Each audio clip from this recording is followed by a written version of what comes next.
Hay balas para todos, fue el mensaje que les llegó a los jugadores de instituto después de perder contra Boca Unidos. A raíz de esa serie de incidentes hubo una causa judicial que terminó con 15 de ellos imputados. Esos 15 van a ir a juicio dentro de poco, por lo menos así lo considera el fiscal Marcelo Hidalgo. Vemos un tape y después desarrollamos el tema.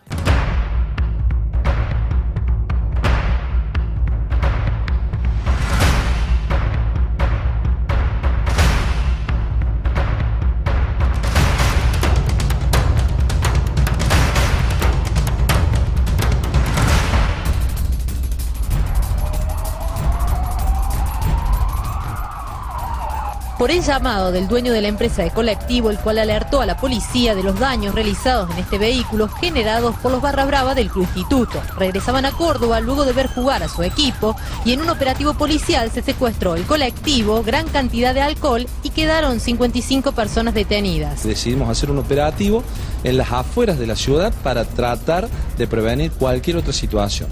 Una vez que establecimos el colectivo, los descendemos, los chequeamos a cada uno de los integrantes de la barra brava y notamos de que efectivamente la parte superior del colectivo se encuentra totalmente destruida y por los comentarios de los choferes nos manifiesta de que habrían sido las mismas personas que iban en el colectivo quienes habían producido estos destrozos. Hemos secuestrado una importantísima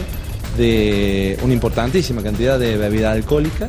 Estamos buscando, ahora nos hemos decidido chequear el vehículo en su interior a ver si encontramos algún otro elemento. De los dos choferes de colectivos que han resultado amenazados por una parte o una parcialidad o alguno de los integrantes que venían en este colectivo.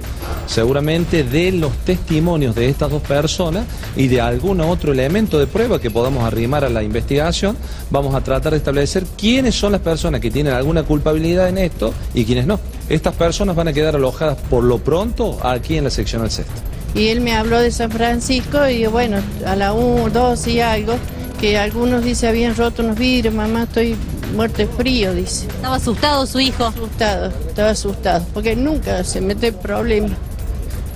Entonces, y él es muy fanático de instituto, pues siempre va a la cancha, pero él nunca se metió en problemas en ningún momento. Y él me avisó, y yo estaba preocupada, eran las 2, las 3 y no venía, le digo, a él algo le pasó. Y nadie se hace responsable ni del club ni de acá. ¿Qué te contó tu marido? Nada, porque no me pude comunicar con él en ningún momento. Yo me enteré por la tele. Llamó mi marido y me dijo que lo tenían todos detenidos allá, que no avanzaban los móviles y nada. Y estaban como... ¿Quién rompió los vidrios del colectivo? No me dijo nada.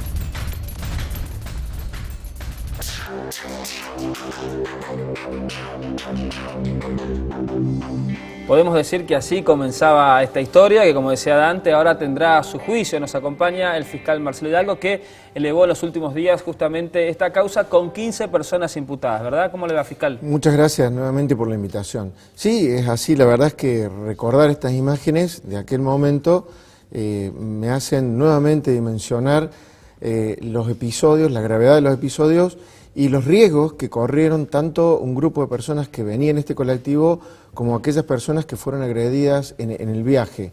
La verdad es que en ese primer momento, cuando el colectivo llega aquí, que se genera un operativo policial, ya cuando ingresa a la provincia de Córdoba, se lo hace ingresar por la ruta 19 y como es distrito de la Fiscalía de mi cargo, yo tomo este caso. Por supuesto, todas las primeras diligencias, según lo autoriza el código, tienden un poco a discriminar quiénes habían sido los responsables, quiénes podrían haber sido los autores de graves hechos, y los primeros testimonios que se tomaron precisamente fueron de los choferes del colectivo, y allí nos cuentan que habían sido amenazados con arma de fuego, obligados a conducir y a dirigir, y esto ya empezó a generar mucha preocupación.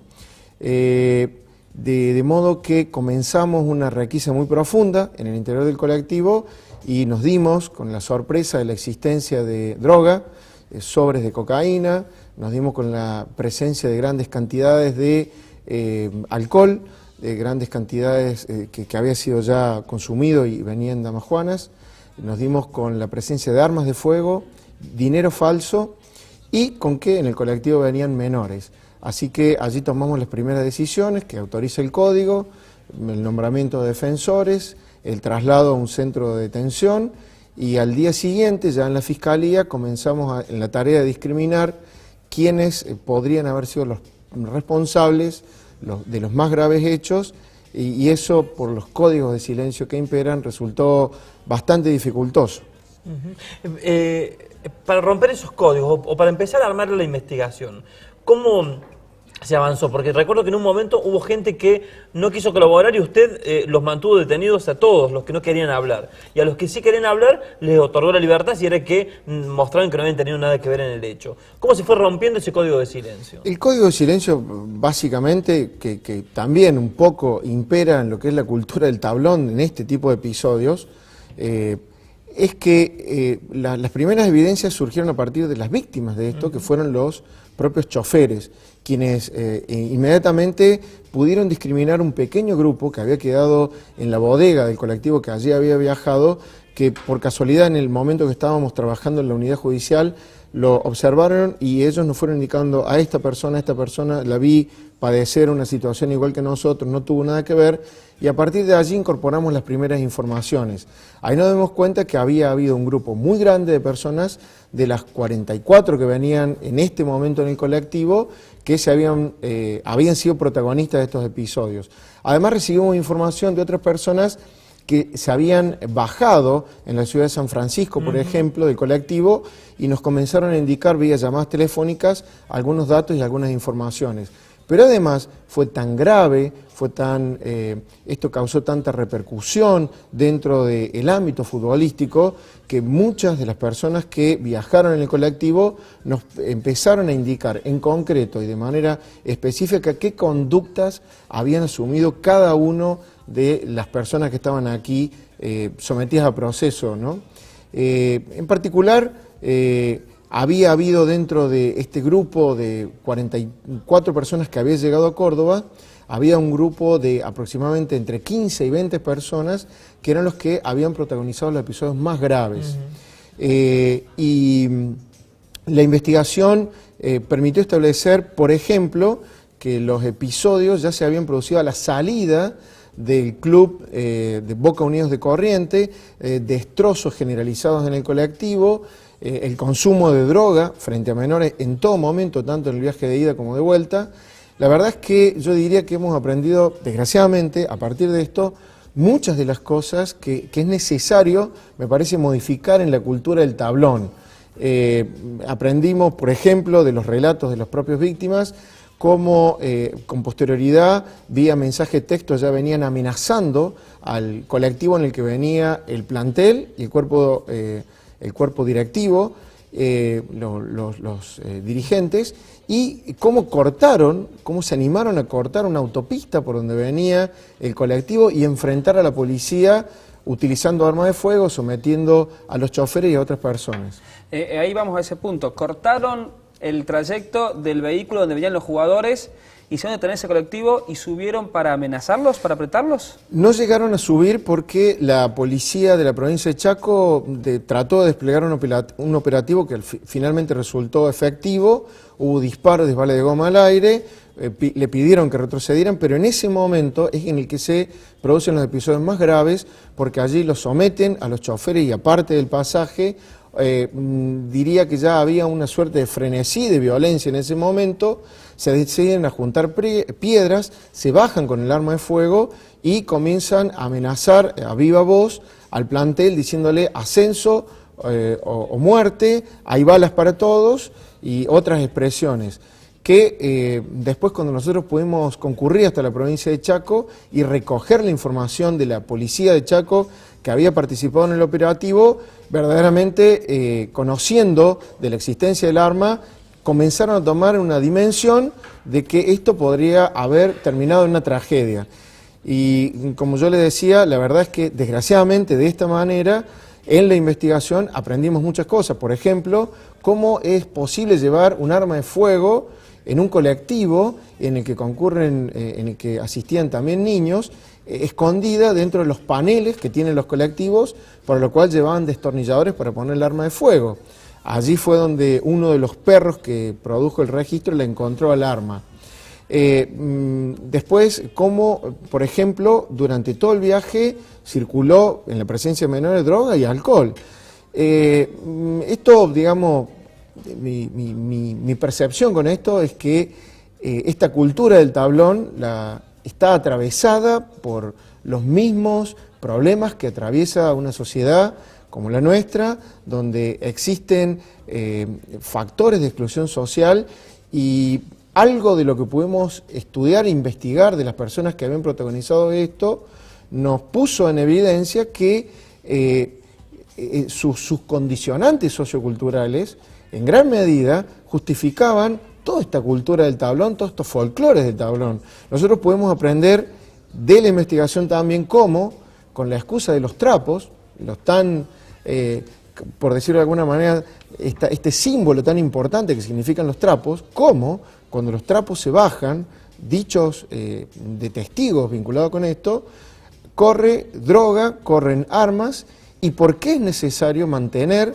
desde el punto de vista tecnológico, cámaras dentro de los estadios, controlar todo este tipo de actividades de los hinchas para poder brindar seguridad a los que están adentro y a los que están afuera.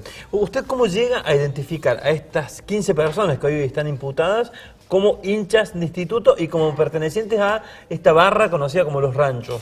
Bueno, la primera identificación es que hay un colectivo que sale desde las afueras del club, con lo cual, fíjense que la dispersión del sistema de seguridad tiene que abarcar a veces cosas que son imposibles de abarcar, como que un colectivo sea fletado desde otro lugar que no sea el estadio de fútbol. La irrupción se produce en este momento y fue autorizada por quienes organizaban el viaje, que no tenían que ver específicamente tampoco con el club, más allá de que eran socios o miembros del club, pero no tenían que ver con la directiva del club, los organizadores. Uno de ellos está imputado en la participación de estos hechos. Y allí irrumpe esta barra que se conoce como Los Ranchos. Esta barra, como muchas otras, de las tantas que tienen todos los clubes, hay una identificación con un grupo de pertenencia aquí. ¿Están organizados? Digo, ¿hay un líder? ¿Tienen algún tipo de escalafón dentro de ellos? Claramente hay una organización, hay un liderazgo, hay comunicaciones vía Facebook, hay comunicaciones de tipo por las redes sociales, por otras redes sociales, y es a partir de la intervención de testigos y de la propia información que a través de redes sociales ellos mismos iban generando que nosotros pudimos identificar a los protagonistas de los hechos más violentos y después a quienes apoyaron el desarrollo de estos hechos más violentos. Fíjense que uno, por decirlo a título de anécdota, en el viaje de ida, donde se iba consumiendo alcohol con menores, se paran en una estación de servicio y ya llevaban dinero falso que habían comprado en un lugar que fue motivo de investigación, y que al bajarse en ese lugar, un grupo grande, tumultuoso, enseguida aprovecharon para adquirir con dinero falso sándwich. Por eso una de las personas tiene atribuido el delito de estafa y circulación de moneda falsa. A manera de ejemplo, los propios choferes también iban indicando quiénes habían sido los protagonistas de los hechos más violentos y qué otro grupo de personas se habían sumado. Y además, en algún momento, una de las personas que iba en el viaje les advirtió al colectivo que transportaba el plantel del club que iba a ser cortada la ruta y que iban a ser atacados, porque hasta ese momento en que esta persona, yo creo que se conmiseró por lo que podía llegar a ocurrir, le avisa al plantel, el mensaje le llega a uno de los acompañantes del plantel y recién piden el apoyo de la policía. La verdad es que ellos mismos en algún momento pensaron que si alguien no les hubiese advertido esta situación, a ese momento la policía ya no los acompañaba y ellos se dirigían a Chaco. Podría haber habido derivaciones verdaderamente graves y daños a la integridad física muy serios. Nos tenemos que ir a un corte. Para el próximo bloque tenemos una entrevista con una de las personas imputadas, pero además quiero preguntarle si en la investigación se probó algún tipo de vínculo entre estas personas y la dirigencia del instituto, y cómo hacían para entrar a la cancha estas personas antes de que fueran imputadas por usted. Vamos al corte y volvemos.